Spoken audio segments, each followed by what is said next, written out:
अस्सलामुअलैकुम प्यारे बच्चों। आज हम सबक शुरू करने से पहले कुछ सवाल जवाब का सिलसिला रखेंगे। मेरा पहला सवाल है, हम किस मज़हब के मानने वाले हैं? यकीनन आपका जवाब होगा, हम मज़हब इस्लाम के मानने वाले हैं। मेरा दूसरा सवाल है, हमारे देश का नाम क्या है? आपका जवाब होगा, हमारे देश का नाम भारत है। अब मेरा तीसरा सवाल है कि भारत में कौन कौन से मज़ाहिब के मानने वाले लोग आबाद हैं? यकीनन आप जानते हैं और आपका जवाब होगा हिंदू मज़हब, बुद्ध मज़हब, पारसी मज़हब, जैन मज़हब, ईसाई मज़हब, मज़हब इस्लाम और सिख मज़हब वगैरह। अब मुझे ये बताइए, क्या आप इन मज़ाहिब में मज़हबी हम आहंगी से वाकिफ़ हैं? क्या आप जानते हैं कि मज़हबी हम आहंगी यानी क्या? शायद आप लोगों में से बहुत कम बच्चों को पता हो कि मज़हबी हम आहंगी यानी क्या। इसलिए आज हम सबक शुरू करने से पहले हमें हम आहंगी का मतलब जानना बहुत ज़रूरी है। हम आहंग होना यानी कि आपस में मिलना या जुड़ना। मज़हबी हम आहंगी यानी मज़ाहिब का जुड़ना या मिलना, यानी उनकी अच्छी अच्छी बातों का आपस में मिलना। इसी को जो है तो मज़हबी हम आहंगी कहते हैं। अब हम देखेंगे कि ज़बान और मज़हब की रंगारंगी भारतीय समाज की अहम खुसूसियत है। यानी भारत में मुख्तलिफ़ मज़ाहिब के मानने वाले और मुख्तलिफ़ ज़बानों के बोलने वाले लोग आबाद हैं, और यही जो है तो रंगारंगी कहलाती है। यानी अलग अलग ज़बानों के बोलने वाले और अलग अलग मज़ाहिब के मानने वाले। इसलिए जो दस्तूर लिखा गया हमारे भारत का, उस दस्तूर में मज़हबी हम आहंगी के उसूल को अपनाया गया है। यानी कि तमाम मज़ाहिब एक जैसे हैं, इनमें किसी पर भी कोई फ़र्क नहीं किया जाएगा। इस उसूल को भारतीय दस्तूर ने अपनाया है। अहद वस्ता के भारतीय समाजी ज़िंदगी में भी इसी उसूल की बुनियाद पर मज़हबी हम आहंगी कायम करने की कोशिश की गई थी। अहद वस्ता का दौर यानी कि राजा महाराजाओं का दौर।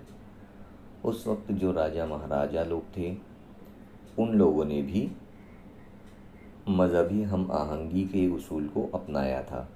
और उस वक्त जो संत, जो उलमाए किराम थे, उन्होंने भी मज़हबी हम आहंगी यानी तमाम मज़ाहिब बराबर है और सब मिलजुल कर रहेंगे, इस उसूल को जो है तो अपनाया था। इनकी कोशिशों के नतीजे में भक्ति तहरीक, सिख मज़हब, सूफ़ी फ़िरके को अपने अपने समाजी गुरों में अहम मुकाम हासिल हुआ था। यानी उस वक्त भक्ति तहरीक को हिंदू मज़हब में, सिख मज़हब में और सूफ़ी फ़िरके इस्लाम मज़हब में जो है तो अपने अपने मुकाम पर एक जो उसको अहम मुकाम मिला था। यानी लोगों ने इसमें बढ़ चढ़ कर हिस्सा लिया था, और ये इनकी वजह से मज़हबी हम आहंगी बढ़ी थी, मज़हबी हम आहंगी पैदा हुई थी। भक्ति तहरीक की वजह से, सिख मज़हब की वजह से और सूफ़ी फ़िरके की वजह से अहद वस्ता के दौर में। यानी 8 सदी से लेकर 14 सदी तक जो दौर था, वो अहद वस्ता कहलाता है। तो उस दौर में जो है तो ये कामों को किया गया था।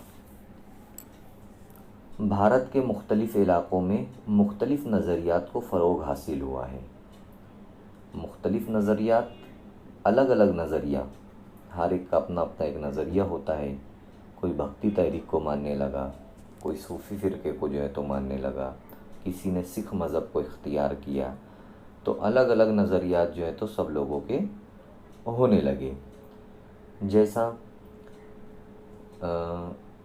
इन नज़रियात के तहत खुदा की इबादत के साथ साथ मजहबी और फ़िरका वाराना हम आहंगी पर ज़ोर दिया गया।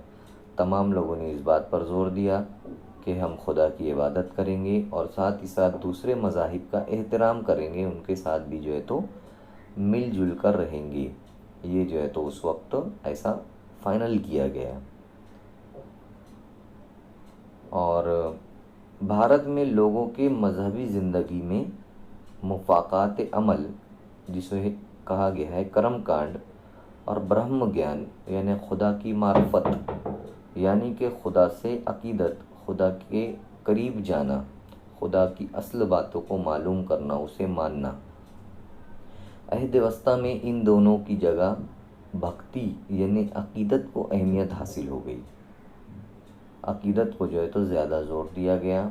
इसकी बनिस्बत कर्म कांड की जगह और ब्रह्म ज्ञान की जगह पर भक्ति तहरीक यानी अकीदत को जो है तो ज़्यादा अहमियत दी गई। इस भक्ति मार्ग में यानी राह भक्ति अकीदत के रास्ते में, राह अकीदत यानी अकीदत के रास्ते में हुकूक के इम्तियाज़ को गैर ज़रूरी अहमियत हासिल ना होने की वजह से मजहबी हम आहंगी को मज़ीद तहरीक मिली। यानी इस तहरीक में ना तो कोई अदना था ना कोई आला, यानी तमाम लोग जो है तो बराबर थे। इसलिए इस तहरीक को ज़्यादा तक़वियत मिली, यानी ये तहरीक और मज़ीद बढ़ी। भारत के मुख्तलिफ़ सूबों में यानी मुख्तलिफ़ इलाक़ों में मुकामी हालात के मुताबिक अकीदत पर मबनी मुख्तलिफ़ फ़िरक़े नज़र आते थे। यानी जिसको जो मानना होता था वो लोग जो है तो उन खुदाओं को, उन देवताओं को जो है तो माना करते थे अलग अलग इलाक़ों में भारत के। भारत बहुत बड़ा है। इन फ़िरक़ों ने रवायती संस्कृत की बजाय अवामी ज़बान का इस्तेमाल किया। वहाँ पर जो है तो अवामी ज़बान का इस्तेमाल किया जाता था। जहाँ पर मराठी बोली जाती थी वहाँ पर मराठी ज़बान में इनको बढ़ाया गया, भक्ति तहरीक को, सूफ़ी फ़िरक़े को अलग अलग ज़बानों में।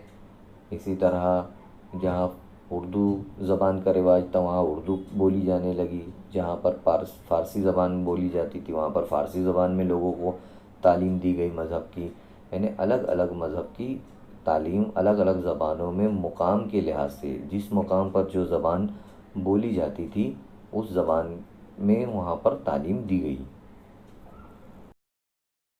इस सबक में हम चंद बातों पर तवज्जो देंगे, जैसे भक्ति तहरीक, सिख मज़हब और सूफ़ी फ़िरक़े।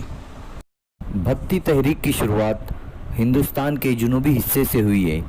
यहाँ आप नक्शे में देख सकते हैं। इस तहरीक में दो किस्म के अफराद थे। पहले नायनार, जो भगवान शिव से अकीदत रखते थे यानी उनको मानते थे, और दूसरे विष्णु के मानने वाले अफराद। इनके अलावा भक्ति तहरीक में समाज के हर तबके से लोग शामिल थे। इन तहरीकों ने खुदा से मोहब्बत, इंसानियत, रहम, मेहरबानी जैसे अच्छे कामों की तालीम लोगों तक पहुंचाई। इनका मानना था कि खुदा एक है, वो किसी से भी किसी भी तरह का भेदभाव नहीं करता। जिस तरह जुनूबी भारत में ये तहरीक ज़ोर शोर से चलाई जा रही थी, इसी तरह शुमाली भारत में भी इसकी शुरुआत हुई और बहुत सारे संतों ने इसको शुरू किया। लेकिन संत कबीर इस तहरीक के नुमाया संत थे। उन्होंने मूर्ति पूजा को अहमियत नहीं दी। उन्होंने सच्चाई यानी हक को ही खुदा माना और सब एक हैं इसकी तालीम जो है तो लोगों तक पहुंचाई। उन्हें हिंदू मुस्लिम इत्तेहाद बहुत पसंद था। इसी तरह गुजरात में नरसिंह मेहता कृष्ण के अकीदतमंद थे। कृष्ण यानी कृष्ण भगवान के। उन्होंने मसावात का दर्स दिया। अब हमें यहाँ पर मसावात का मतलब समझना होगा कि मसावात यानी बराबरी। जैसे काला गोरा, मर्द औरत, चाहे कोई भी हो या किसी भी ज़ात का हो, सब बराबर है, कोई ऊंचा या कोई नीचा नहीं है। उन्हें यानी नरसिंह मेहता को गुजराती ज़बान का पहला शायर कहा जाता है, शायर कहा जाता है। इन्हीं की तरह संत मीराबाई भी कृष्ण भगवान की अकीदतमंद थी और भक्त थी। उन्होंने भी आराम को ठुकराकर लोगों के लिए दिनों रात काम किया। कर्नाटक में महात्मा बसवेश्वर ने भी बहुत सारे काम किए। कर्नाटक एक भारत की रियासत है जो आप यहाँ पर देख सकते हैं। महात्मा बसवेश्वर के जो काम थे वो बहुत सारे काम किए। जैसे ज़ात पात की उन्होंने मुखालफत की कि चाहे कोई भी ज़ात का हो, सब कोई बराबर है। इसी तरह जो लोग मेहनत करते थे वो उनकी बहुत इज्जत करते थे। इसी तरह चक्रधर स्वामी भी मसावात के हामी थे और उन्होंने जो हमारी रियासत है अभी महाराष्ट्र, इस रियासत में घूम घूम कर मराठी ज़बान में लोगों को पैगाम पहुंचाया। और आगे हम देखते हैं गुरु नानक। गुरु नानक सिख मज़हब की बुनियाद उन्होंने डाली और उन्होंने भी मज़हबी हम आहंगी के लिए बहुत कोशिश की। और ख़ास तौर पर उन्होंने हिंदू मुसलमानों की जो ज़ियारतगाह थी, जहाँ पर वो बहुत अक़ीदत से जाते हैं, उन जगहों का उन्होंने दौरा किया। वो मक्का भी गए। हिंदू मुस्लिम में इत्तेहाद की उन्होंने बहुत सारी कोशिशें की और उनकी जो तालीमात थी लोग उनसे बहुत मुतासिर हुए और उनके जो मानने वाले हैं उनकी तादाद जो है तो दिन ब दिन बढ़ती गई। उनके मानने वालों को सिख कहा जाता है और गुरु ग्रंथ साहब ये जो है तो सिखों की मुक़द्दस किताब है। जैसी हमारी जो मुक़द्दस किताब है वो कुरान शरीफ है, इसी तरह जो है तो उनकी वो मुक़द्दस किताब है। चलो आगे अब हम देखते हैं सूफ़ी तहरीक के बारे में। सूफ़ी जो है वो मुसलमानों का एक फ़िरका है और इनका ये अक़ीदा था कि खुदा को अपने बंदों से बहुत मोहब्बत है और मोहब्बत और अक़ीदत के रास्ते पर चल कर ही जो है तो खुदा को पाया जा सकता है। हज़रत ख्वाजा मोइनुद्दीन चिश्ती रहमतुल्लाह अलैह और हज़रत निज़ामुद्दीन रहमतुल्लाह अलैह अहम सूफ़ी जो है तो हो गुज़रे हैं। सूफ़ी फ़िरके में जो तालीमात दी गई थी वो तालीमात ये थी कि मखलूक़ात के साथ मोहब्बत से पेश आना, यानी जितने भी मखलूक़ात हैं उन तमाम मखलूक़ात की, यानी अल्लाह ताला ने जिन्हें पैदा किया, अल्लाह ताला ने तो पूरी दुनिया को पैदा किया है, तो उन सब के साथ जो है तो मोहब्बत से पेश आना। मुराकबा करना, यानी मुराकबे की हालत में बैठकर पूरा ध्यान, पूरा अपना दिलो दिमाग खुदा की ज़ात पर गौर फ़िक्र में लगा देना, यानी अल्लाह ताला की याद करना, ये शामिल था। साथ ही साथ सादगी से ज़िंदगी बसर करना, ना बहुत ज़्यादा रुपये पैसों की हवस करना, ना बहुत ज़्यादा माल दौलत इकट्ठा करना और ना ही जो है तो उसका गलत इस्तेमाल करना, अनाज का ज़ख़ीरा ना करना, ये तमाम चीज़ें जो है तो यहाँ पर शामिल थी। सूफ़ी संतों की तालीमात की वजह से हिंदुस्तान में हिंदू और मुसलमानों में यकजहती पैदा हुई, यानी तमाम लोग जो है तो मिलजुल कर रहने लगे, भाईचारा पैदा हुआ, एक दूसरे के साथ अच्छी तरीके से जो है तो रहने लगे।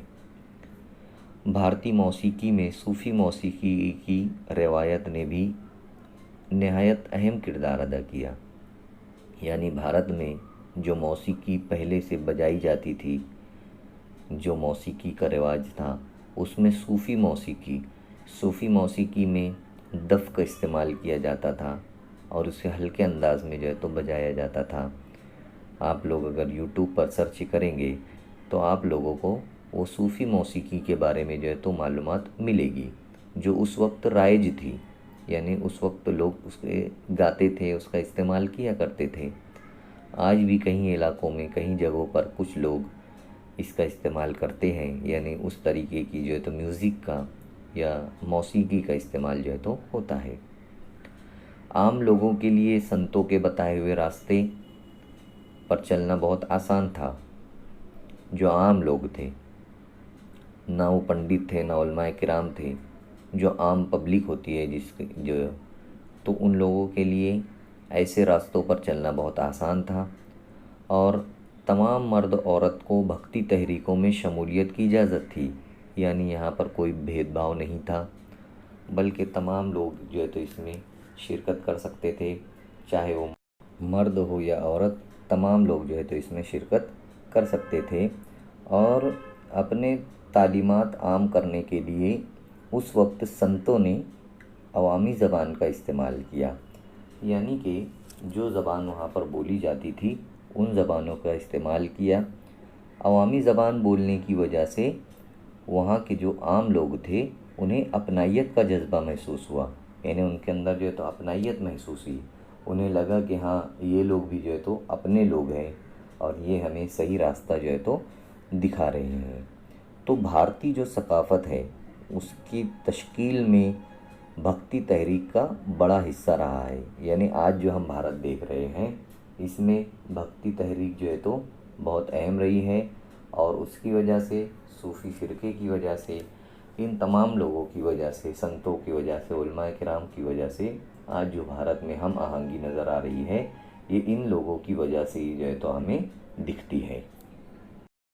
यहाँ हमें जो बीच के सफ़हात में क्या आप जानते हैं ऐसा दिया हुआ है, उसे समझना भी बहुत ज़रूरी है।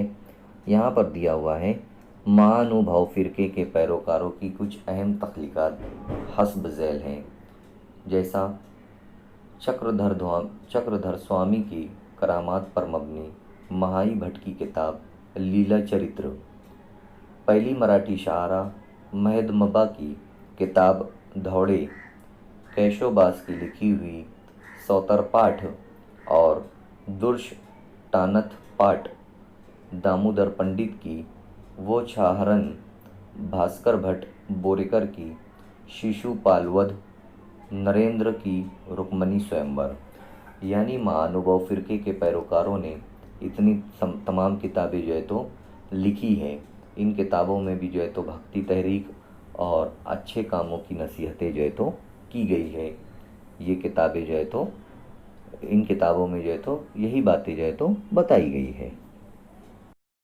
साथ ही साथ दूसरा यहाँ पर दिया हुआ है, क्या आप जानते हैं, आपको तस्वीर में नज़र आ रहा है, यहाँ लिखा हुआ है, महाराष्ट्र में संत एकनाथ का लिखा हुआ हिंदू और मुसलमान के माबैन मुकालमा मज़हबी हम आहंगी के नुक्ते नज़र से बहुत अहम माना जाता है। यानी संत एकनाथ ने जो है तो हिंदू और मज़हब के दरमियान जो है तो बातचीत पर कुछ लेख लिखा हुआ है, उसका जो है तो यहाँ पर ज़िक्र किया गया है कि हिंदू और मुसलमान जो है तो किस तरह से मिलजुल कर रहते हैं।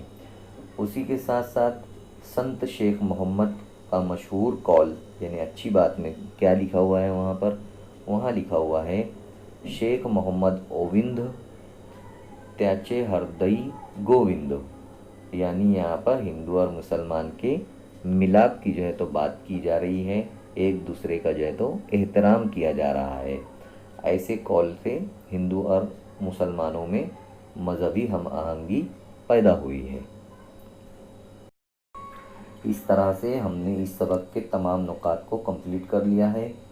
अब आप लोग मश्क में देख सकते हैं कि मश्क में बाहमी ताल्लुक़ तलाश करके लिखिए, ये एक सरगर्मी दी गई है। इसके अलावा मंदरज ज़ैल जदवल मुकम्मल कीजिए और साथ ही साथ यहाँ पर दिया हुआ है, आइए लिखें, संत कबीर भक्ति तहरीक के अहम नुमाया संत के तौर पर उभरे। ये सब आप लोगों को किताब में से आराम से मिल जाएगा। और एक दूसरा दिया हुआ है वहाँ पर, महात्मा बसवेश्वर के कारनामों के समाज पर असरात। ये तमाम सवालात के जवाब आप लोगों को यहाँ पर मिल जाएगी। और चौकोन में संतों के छुपे हुए नाम भी आपको तलाश करना है, ये आराम से बैठकर आप लोग कर सकते हैं। सरगर्मी दी हुई है कि आप लोग जो है तो मौसीकी, जो सूफ़ी मौसीकी है उसकी रवायत का कोई गीत हासिल करके अपनी स्कूल में जो सकाफ़ती प्रोग्राम होते हैं उन प्रोग्रामों में आप लोग इन्हें पेश कर सकते हैं। यहाँ पर ऐसा कहा गया है, ऐसी सरगर्मी को आप लोगों को करना है। तो इस तरीके से ये सबक के तमाम नुकात मुकम्मल होने के बाद जो है तो यहाँ पर हमारा सबक कंप्लीट होता है, मुकम्मल होता है।